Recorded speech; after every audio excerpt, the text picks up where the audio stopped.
Okay, this is an air compressor motor. This is a grinding mill. That's a bolt.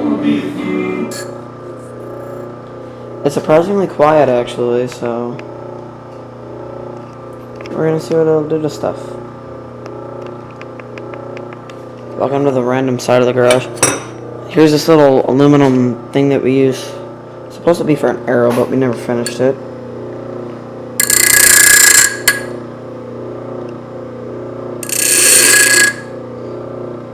Wow, that actually works decently.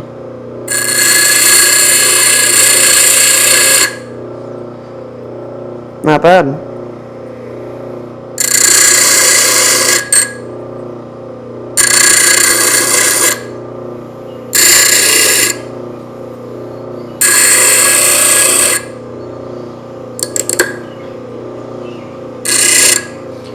Well, that actually works decent. A nail, how about that? Oh, and tell me, this is pretty sketchy. It's not really right, but this is actually the cord off of that yellow drill sitting on the shelf over there. That one right there.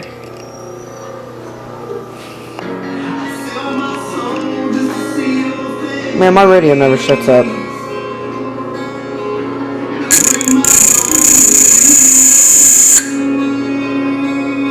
Works surprisingly well. Ow! I just fucking hit it. Works surprisingly well for a homemade little grinder. Oh, and this is the bench light. But we put like a spotlight in it, so. Alright, well. See you next time. Let's do something random.